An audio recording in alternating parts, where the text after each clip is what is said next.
When Mario opened a door after climbing a long stair in his dream, another world spread before him, and he heard a voice call for help to be freed from a spell. After awakening, Mario went to a cave nearby, and to his surprise he saw exactly what he saw in his dream. Hey, it's the Terminian Hero here, and we're playing Super Mario Bros. 2. We got 4 characters to play as. And we're gonna start with Mario, and we're just gonna switch between them as we go through. So yeah, Super Mario Bros. 2, here we can just loop around there and then get hurt because we're goofing around too much apparently. Anyways, so you heard the story of the game there. That's a shortened version of the story. The full story is that Mario and his friends have this dream about this place we're in right now called Subcon. And then they find out later that they all had the same dream when they go on this picnic. And then they go into this nearby cave and find this staircase that leads to the place that was in their dream. So, yeah. We've got to save this place from Wart.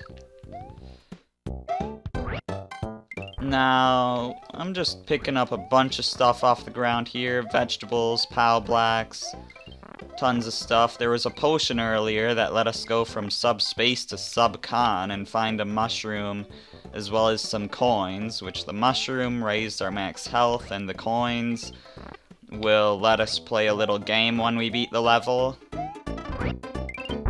POW Black defeats all the enemies on screen. That was a life there. That heart that floated up is some health. Starman could also float up to make us invincible. Got a Koopa shell there. There's just tons of stuff.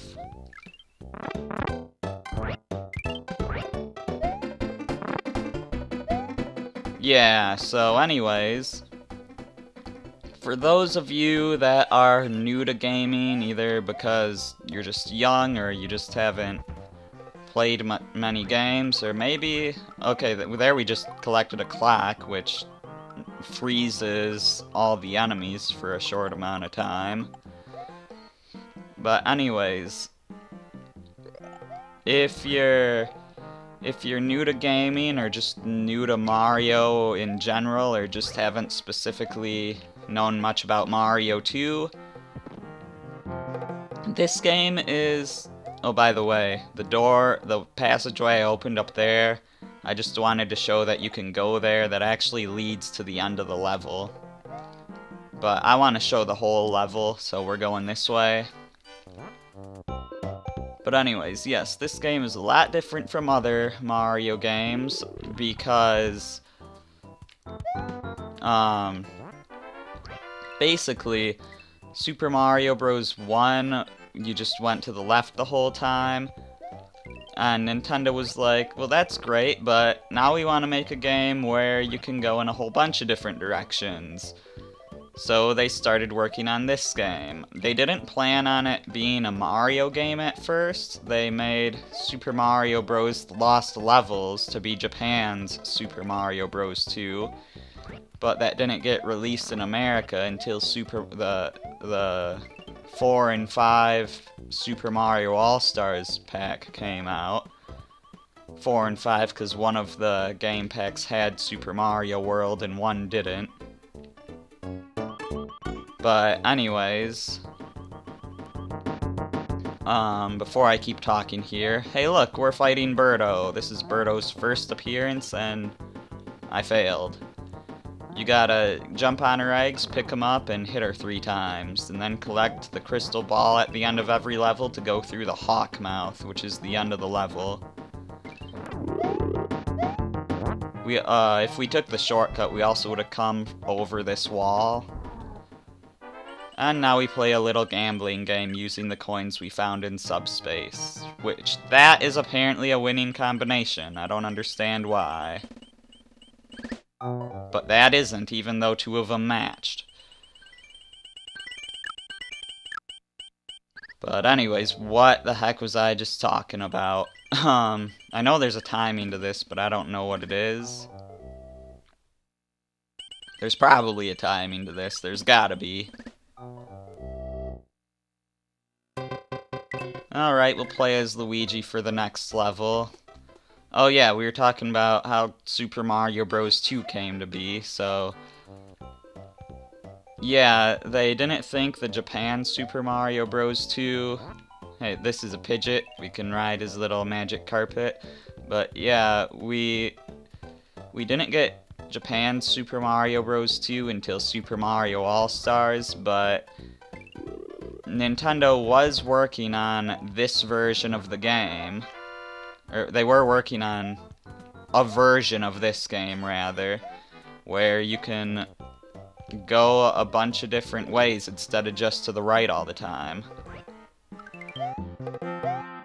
And anyways, so they were doing this in collaboration with some, like, Fuji TV company or something. I don't know, I might have just said that something really weird in Japanese if I didn't get the word right. I hope I said it right. I don't know. But they were in collaboration with some sort of TV company to make a game called Doki Doki Panic. By the way, this is a Phanto. He'll chase you whenever you're holding a key. But to get him to stop chasing you, you can just throw the key. And he goes away until you pick it back up again. So you might just want to keep throwing the key. Just don't lose it. But yeah, so Nintendo made Doki Doki Panic, and when they found that they didn't want to release Japan's Super Mario Bros. 2 in America, but then they found out they wanted to release Super Mario Bros. 3 in America, they're like, well, we gotta make a Super Mario Bros. 2, so they just took Doki Doki Panic and changed the characters' sprites to be Mario characters. And thus we have this game. And each character replaced a different character from Doki Doki Panic, and guess who Luigi replaced? Luigi replaced Mama.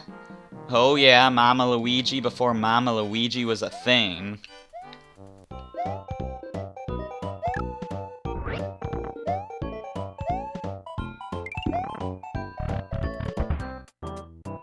And there's no mushroom on this screen. I should have put the potion somewhere else. So anyways, yeah, that's pretty much the story. I don't think there's anything in those.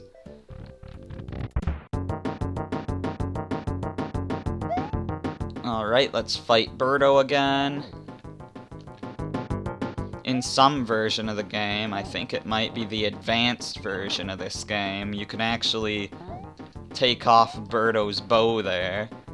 There's a lot of debate over whether Birdo is a guy or a girl, because in the manual for this game, it refers to Birdo as a guy, but the games refer to Birdo as a girl, plus Birdo's dressed up like a girl. And anyways, the way I see it, I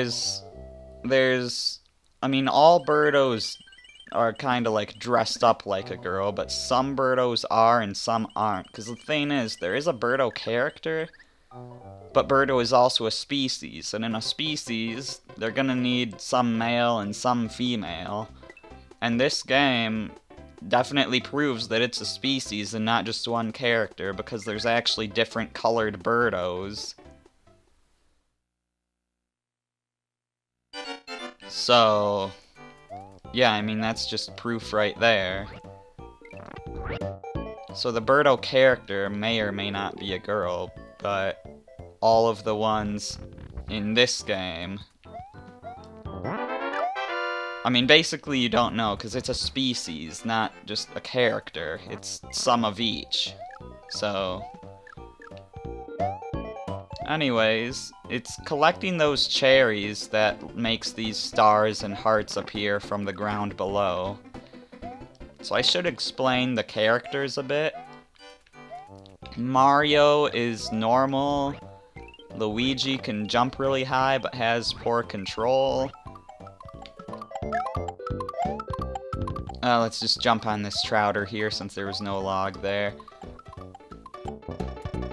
Let's waste this potion, because I'm going to show what it does in a bonus video after I beat the game. But yeah, Toad here, he pretty much sucks because he is a terrible jumper. But he does pick up things really fast, so that's great, I guess. Also, notice how I can't go down this vase here. That'll be explained in the bonus video, too.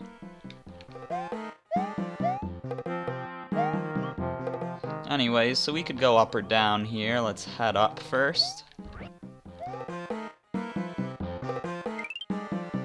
So yeah, these levels you actually play through on 3 different adventures. The first one is Doki Doki Panic, where the story of that was that these 2 kids, Pokey and Peaky, were reading a book, like this little storybook, which, I mean little, it was bigger than the both of them combined, but they were just reading this storybook about Subcon, and Wart reached out, Wart was the villain in the book, and he reached out from the book and grabbed Pokey and Peaky, and then their family members had to jump into the book and go after them.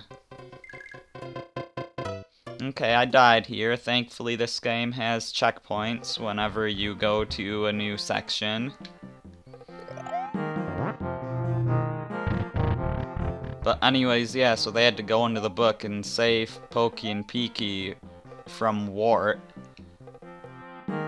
And then the next adventure that plays through this is Super Mario Bros. 2, where I already explained the story, where we go into the dream world here to go stop Wart. And then the third version of the game is on the Satellaview version of Super Mario Bros. 2, which is actually a sequel to the original, where a character that only appears in the Satellaview version, Osama, the King of Subcon, invites you back to Subcon because Wart has risen again, and you need to save Subcon again. And all 3 versions of the story all have, like, the same gameplay. You're going through the same levels every time, yet they all have a different story.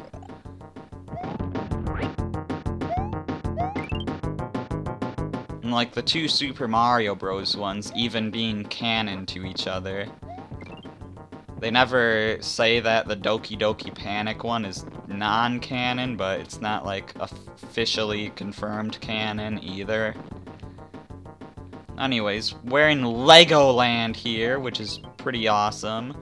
We're fighting the first real boss of the game, because I see Birdo as more of a common, like, you know, as not super. I see Birdo as being common enough to be considered a normal enemy, just like a more uncommon enemy. Because you don't have to fight Birdo every time you see her.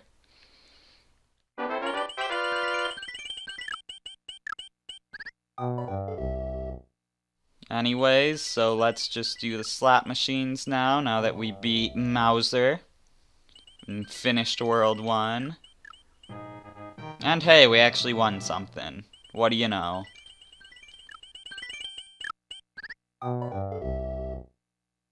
But nothing there. So yeah, this is the first game where Toad was ever playable, and the first game where Peach was ever playable, although she was still known as Princess Toadstool at the time. So yeah, that was World 1. And I'm the Terminian Hero, and in the next video, we will do World 2, and we'll play as Peach for the first time. I'm not sure if I'm gonna be doing this as one world per video and one video per world. I guess we'll see how it works out as things go on. But anyways, so yeah, I'm the Terminian Hero, and we'll do World 2 next time.